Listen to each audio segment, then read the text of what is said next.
Ayan, good morning mga Q. Welcome po dito sa ating Facebook page, Kuya Q TV. Ayan, so nandito po tayo ngayon sa Dumaguete Port mga Q. Ayan, so tatawid tayo, papunta tayong Batan mga Q. Linggo ngayon mga Q. At nagkataon pa, isa lang yung nagbabiyahe na pamboat mga Q. Ayan, yung pangpasahero. Kaya ito, hintay-hintay muna mga Q.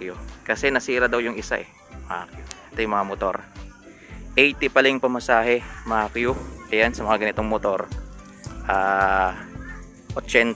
80 yung pamasahe dito. Ayan, hindi pa kasama yung tao. Ayan, magkano yung anong pamasahe ng tao 40.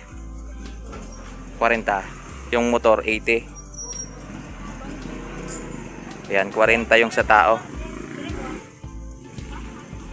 Oh, may mga isda dito mga Q. Ayan. Fresh mga Q. Ayan. Ay, salamat mga Q. Ayan, bumalik na. Ayan, mga isang oras talaga mga Q bago makabalik ulit.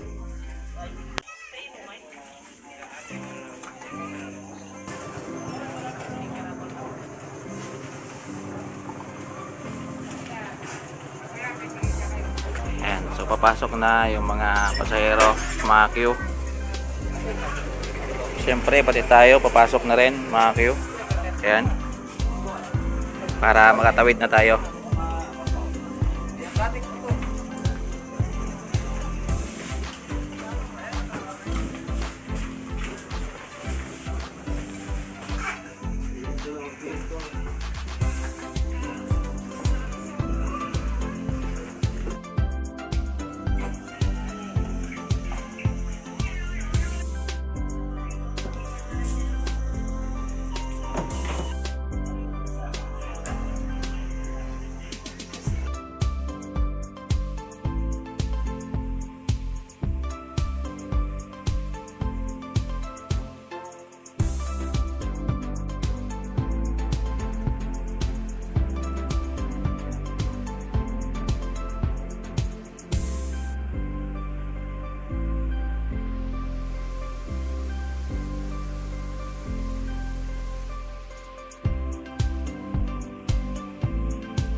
Ayan, ganda ng mga tanawin dito mga Q. Ganda ng view.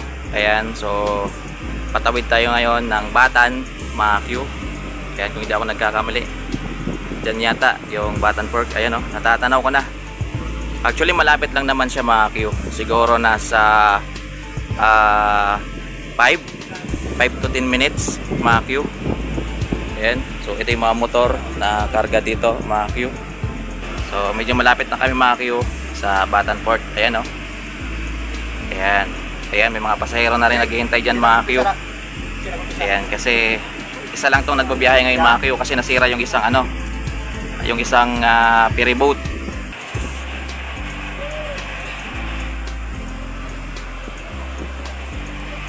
Dami naghihintay na pasahero mga Q. Ayan o. Ayan, papuntang Kalibo yan mga Q. Ayan. Ito lang hinihintay nila, sasakay na naman sila. Ayan, grabe. Yun.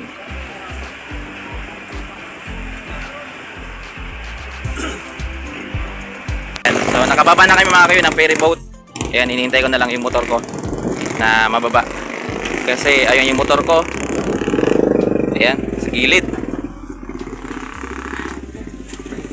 Ayan. Ganda dito mga kayo. Ayan, medyo matagal-tagal din mga Q mula nung huling dumaan ako dito.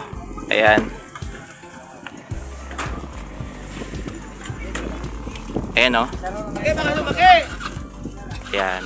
Batan Municipal Seaport. Ayan, seaport pala yung tawag nila dito mga Q. Ayan. So ipapark naman nila yan, motor natin mga Q. Iikot ko muna kayo dito.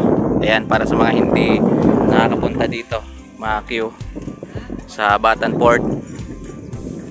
Ayan. So ito yung kanilang terminal dito mga Q. Yung nagsisilbing terminal nila habang naghihintay ka ng ferry. Ayan, habang hindi ka pa nakakasakay. Ayan o. Ayan. Ito papuntang Kalibo to mga Q. Yun ang inihintay nila, sasakay sila doon. Kasi isa lang yung nagbabiyahe ngayon mga Q. Kasi nasira yung isang ferry boat dito. Mga Q. Ayan o. Wow. Ayan. Batan. Ganda dito mga Q.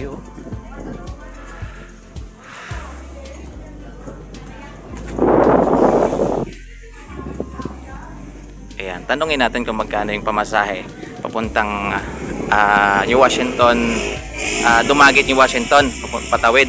Kasi kanina, pamasahe natin mga Q, 40 plus 80 yung motor. Ayan. So ngayon, tanungin natin kung magkano yung fare nila mga Q. Same lang din siguro. Ayan. Ma'am, magkano pamasahe ngayon patawid ng Dumaguete?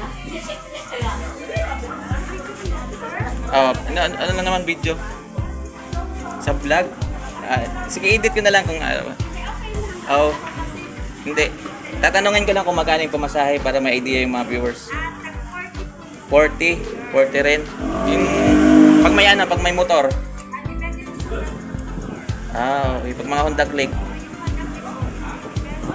Magkano ma'am? 80. Same lang din, mga Q. Ayan, sige ma'am, thank you mama. Ayan.